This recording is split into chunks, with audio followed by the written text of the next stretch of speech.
कुछ सालों पहले एक फ़िल्म आई थी रंग दे बसंती। उसका जो पात्र था, मुख्य पात्र था और उस फ़िल्म की जो विषय वस्तु थी, वो भारतीय एयर फ़ोर्स जो चुनौतियों से जूझ रही है, उस चुनौतियों से संबंधित था। मिग-21 जो फ्लाइंग कॉफ़िन कहा जाता है, उससे संबंधित उसी उससे संबंधित वो फ़िल्म आई थी। उस समय भी बहुत सारे पायलट्स मारे गए मिग-21 में, मिग-21 उड़ाते समय में।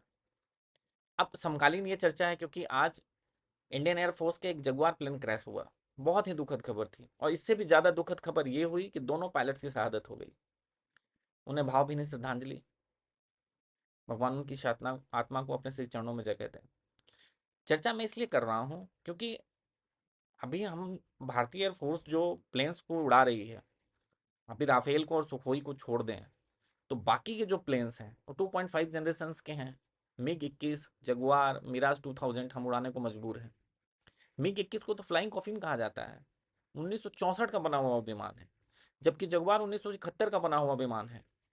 हमारी आईएएफ विमानों की कमी से जूझ रही है। सेना पुराने कबाड़ प्लेन्स को उड़ाने पर मजबूर है। अभी एयर फोर्स की रिक्वायरमेंट को फुलफिल करने के लिए 36 राफेल जेट्स लाए गए हैं। 19 राफेल मरीन क्या कॉन्ट्रैक्ट साइन हुआ है, उसकी क्या स्थिति है नहीं पता है। मीडिया में चर्चा इस तरह की थी। मीडिया में इस तरह की भी चर्चा थी कि हम यूएस से F-35 लेने वाले हैं। फिर चर्चा हुई कि सुखोई 57 रशियन मेड हम लेने वाले हैं, लेकिन अभी तक उस पर कुछ क्लैरिटी आई नहीं। फिर चर्चा हुई कि हम एमका पे काम कर रहे हैं, 5th generation multi role fighter jets हम खुद ही बनाना चाह रहे हैं। लेकिन अभी इंडियन एयरफोर्स के जो चीफ हैं वो ये चीख चीख कर कह रहे हैं कि हिंदुस्तान एरोनॉटिक्स लिमिटेड जो तेजस मार्क 1 बना रहा है उसकी कैपेबिलिटी हमारी रिक्वायरमेंट को मैच नहीं कर पा रही है। अब जबकि हमारे पड़ोस में 6th जनरेशन के भी फाइटर प्लेन्स आ गए हैं। चीन ने 6th जनरेशन का फाइटर जेट्स उसका उसने प्रदर्शन कर दिया है। हमारे पास 5th जनरेशन का एक फाइटर जेट तक नहीं है। हालांकि ऑपरेशन सिंदूर में भारतीय एयरफोर्स का जो प्रदर्शन रहा वो गर्व गर्व से हमारा सीना चौड़ा हो गया उस प्रदर्शन के लिए। क्योंकि इसके पहले हम लोग ऐसी परिस्थितियां इसराइल में देखते थे कि उसका आयरन डोम कैसे इंटरसेप्ट करता था रॉकेट्स को, ये हूतियों के या फिर हमास के रॉकेट्स को कैसे इंटरसेप्ट करता था। तो बहुत मन खुश हुआ और अपनी सेना को लेकर के गर्व भी महसूस हुआ। लेकिन महज सिर्फ इसलिए हमारे विश्व के बेहतरीन पायलट्स शहीद हो जाएं क्योंकि उनको पुराने कबाड़ प्लेन्स उड़ाने को मजबूर किया जाए, ये मेरी समझ से तो बाहर की चीज़ है। और ऐसा भी नहीं है कि हमारे पास पैसे की कमी है। हम ये रोना नहीं रो सकते हैं। विश्व की चौथी सबसे बड़ी अर्थव्यवस्था है। जीएसटी कलेक्शन हर बार रिकॉर्ड पे रिकॉर्ड बनाया जा रहा है। पिछली सरकारों ने ये हालांकि पिछली सरकारों ने ये कह दिया था, संसद में कह दिया था कि हमारे पास पैसे नहीं है, लेकिन वर्तमान सरकार के शासन के भी 11 वर्ष पूरे हो गए हैं।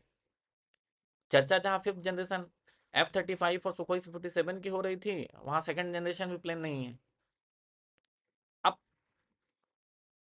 ये एक तो राष्ट्रीय सुरक्षा का मसला है। अगर इसको एक ढर्रे पे एक तरफ छोड़ दें तो दूसरी तरफ 1 जुलाई से दिल्ली में 10 साल पुराने डीजल और 15 साल पुरानी पेट्रोल कारों को बैन कर दिया गया, उसकी घोषणा की गई। अब मिडिल क्लास के विरोध को देखते हुए इस फैसला को 1 नवंबर तक टाल दिया गया। हालांकि मेरा मानना है कि इसलिए टाला गया कि एनओसी देकर इन गाड़ियों को दूसरे स्टेट में भेज दिया जाए ताकि वहां की वायु गुणवत्ता को बढ़ाया जा सके। खैर जो भी हो, अब ये बहुत ही अफसोसजनक है कि हमारे पायलट सिर्फ इसलिए शहीद हो जा रहे हैं क्योंकि उनके पास संसाधन की कमी है। और संसाधन की कमी क्यों है, इसके बारे में कोई भी गंभीर नहीं है। अब ये हम नहीं कह सकते कि ये गलती भी नेहरू जी की थी। तो मेरी सरकार से यही उम्मीद है कि उन्हें सद्बुद्धि आए और कम से कम बेहतरीन फाइटर्स को, जिन्होंने जिनकी बेहतरीन कैपेबिलिटी है, उनको सिर्फ इसलिए शहीद नहीं होना पड़े क्योंकि वो कबाड़ प्लेन्स उड़ा रहे हों। वो वैसे प्लेन्स उड़ा रहे हों जो एक्सपायर हो चुके हों, जिनकी वैलिडिटी खत्म हो गई हो, जो 30 साल 40 साल पुराने प्लेन्स हैं। तो जहां सरकार मिडिल क्लास की कार को बैन करने के लिए इतनी तत्परता दिखा रही है, काश इतनी तत्परता एक्विजिशन में भी दिखाती प्लेन्स के, तो ये जो हमारे पायलट शहीद हो रहे हैं कम से कम ये तो नहीं होता।